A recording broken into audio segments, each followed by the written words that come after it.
ගොඩක් ආදරෙන් ඔයාලා හැමෝම අපේ channel එකට පිළිගන්නවා. අද කියලා දෙන්නේ පිට්ටුවක් වගේ දෙයක් එක්ක කන්න පුළුවන් විදියට හදාගන්න වැව් මාළු එකක්. ඉතින් ගොඩක් රසවත් මේ විදියට උයාගත්තාම ඔයාලා අපේ channel එකට අලුත් කෙනෙක් නම් subscribe කරලා එකතු වෙන්න. ඒ වගේම හැමදාම කියනවා වගේ ඔයාලගේ රසවත් අදහසත් අපිට පහලින් කමෙන්ට් කරන්න. එහෙනම් අපි වීඩියෝ එකට ගිහිල්ලා බලමු කොහොමද හදාගන්නේ කියලා. මෙතන මම අරන් තියනවා වැව් මාළු කිලෝ එකක්. හොඳට සෝදගෙන තමයි අරන් තියෙන්නේ. ඊට පස්සේ සේර කෑලි කීපයක් අරන් තියෙනවා. සුදු ලුණු බික් 4-5ක් පොඩිවට කපලා අරන් තියෙනවා. කුරුඳු පොතු කෑලි 3-4කුත් අරන් තියෙනවා. ඊට පස්සේ කරපිංචි ඉති 2ක්, රතු ලුණු බික් කීපයක් පොඩිවට කපලා අරන් තියෙනවා. ඊට අමතරව කොත්තමල්ලි කොළ ටිකක් අරන් තියෙනවා. කොත්තමල්ලි කොළ අනිවාර්ය දෙයක් නෙමෙයි, මට තිබිච්ච නිසා තමයි මම අද එකතු කරගත්තේ. ඊට පස්සේ පොල් කිරි.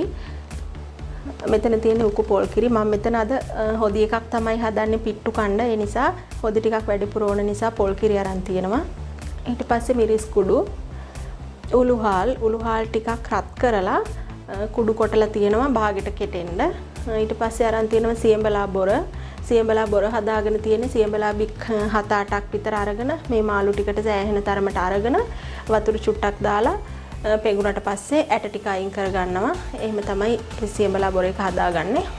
ඊට පස්සේ කහ කුඩු, රසානුව ලුණු, ගම්මිරිස් කුඩු, බැදපු 3-5 කුඩු, පොල් තෙල් ඕන, වතුර ඕන. ওই ටික තමයි ඕන වෙන්නේ. දැන් අපි භාජනයක් මේ විදිහට ලිපේ තියලා රත් වුණාට පස්සේ තෙල් එකතු කරගන්න ඕන. මේ තෙල් ප්‍රමාණය ඔයාලගේ කැමැත්ත අනුව අඩු වැඩි කරගන්න පුළුවන්. තෙල් ටික රත් වෙනකොට මේ කපාගත්ත සුදු ලුණු, සේර, කරපිංච, රතු ලුණු, කොත්තමල්ලි කොළ ටික, කුරුඳු කෑල්ල මම මේකට එකතු කරගන්නවා.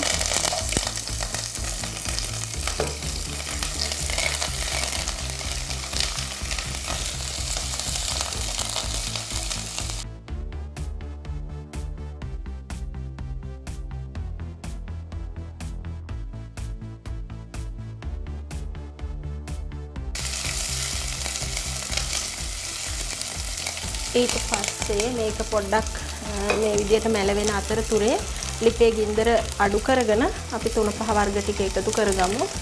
මුලින්ම මම මිරිස් කුඩු එකතු කරනවා. මිරිස් කුඩු මේ පොඩි හැන්දකින් මම 3ක් එකතු කරනවා. ඔයාලට ඒක අඩු වැඩි කරගන්න පුළුවන්. ඊට පස්සේ උළුහාල් කුඩු ටික,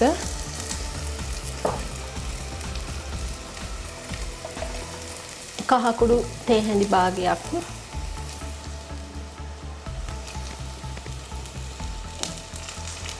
තුන-පහ කුඩුත් මම හැඳි 3ක් විතර එකතු කරගන්නවා. මේ 3-5 කුඩු එක හදාගන්න හැටි මම කියලා තියෙනවා. ගොඩක් කුළු බඩු වර්ග මට ඕන උනේ නැත්තේ. ඒ හැම දෙයක්ම මේ 3-5 එකට එකතු කරලා තියෙන හින්දා. ඊට පස්සේ ගම්මිරිස් මම එකතු කරගන්නවා මේ හැන්දෙන් 2ක්. දැන් මම සියඹලා බොර ටික එකතු කරගන්නවා.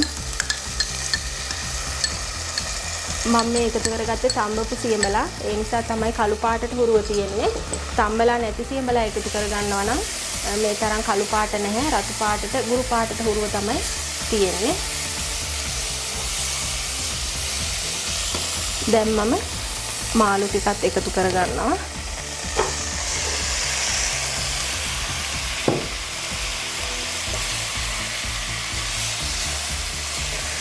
මාළු ටික එකතු කරගත්තට පස්සේ පොඩ්ඩක් කලවම් කරන්න ඕනේ.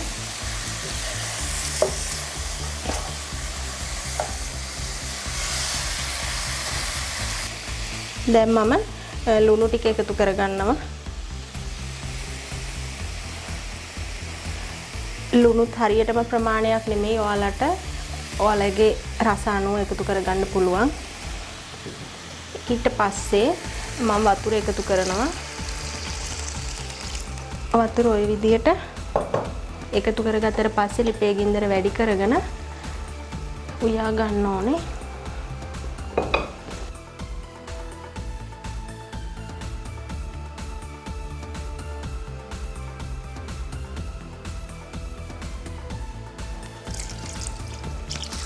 අපි මේ කෑලි වල ප්‍රමාණයට වගේ වතුර එකතු කරගන්නවා. ඔයාලට හොදි ගොඩක් වුවමනා නැත්නම් වතුර මේ තරම් එකතු කරගන්න වුවමනා නැහැ. හොදි වුවමනා ප්‍රමාණය හැටියට වතුර එකතු කරගන්න. මම දැන් ලිප වැඩි කරලා තියෙන්නේ මේ විදියට විනාඩි 5ක් විතර උයා ගන්නවා.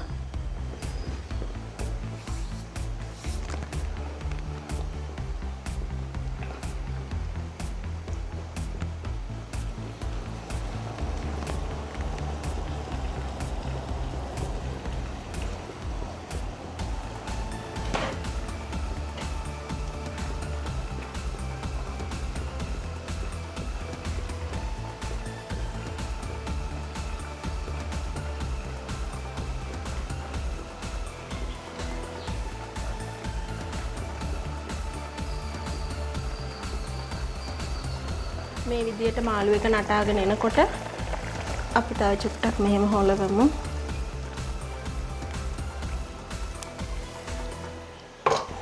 ඒ අතරේ අනිත් පැත්ත හැරවිලා නැති කෑලි පරිස්සමින් අපි අනිත් පැත්තට හරව ගමු.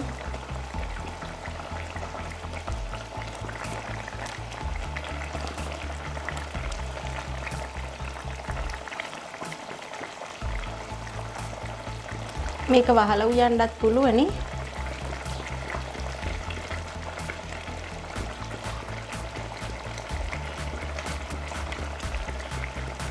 ඔය විදියට උයාගමු.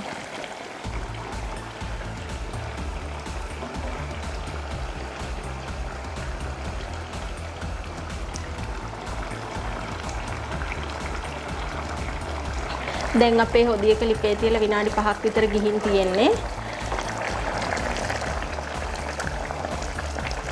මේ විදියට මාළු කෑලි දැන් ඉදිලා තියෙන්නේ. මම මේ වෙලාවේදී පොල් කිරි ටික එකතු කරගන්නවා.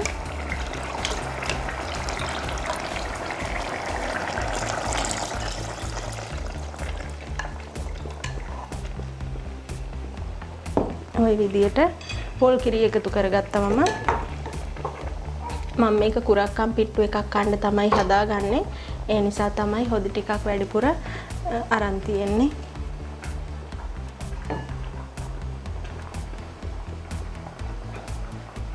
අපිට පුළුවන් ලුණු කොහමද කියලාත් බලන්න.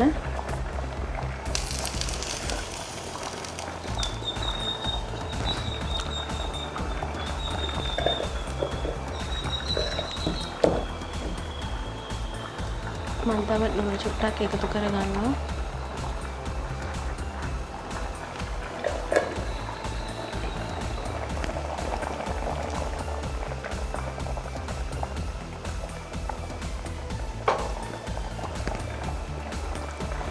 මස් වගේ දෙයක් උයනවට වඩා ඉක්මනින් වැව් මාළු වගේ දෙයක් උයා ගන්න පුළුවනි. ඒ නිසා ගොඩක් වෙලා උයන්න ඕනේ නැහැ. විනාඩි 10ක් විතර වගේ යනකොට අපිට මේක උයලා ඉවර කර ගන්න පුළුවන්.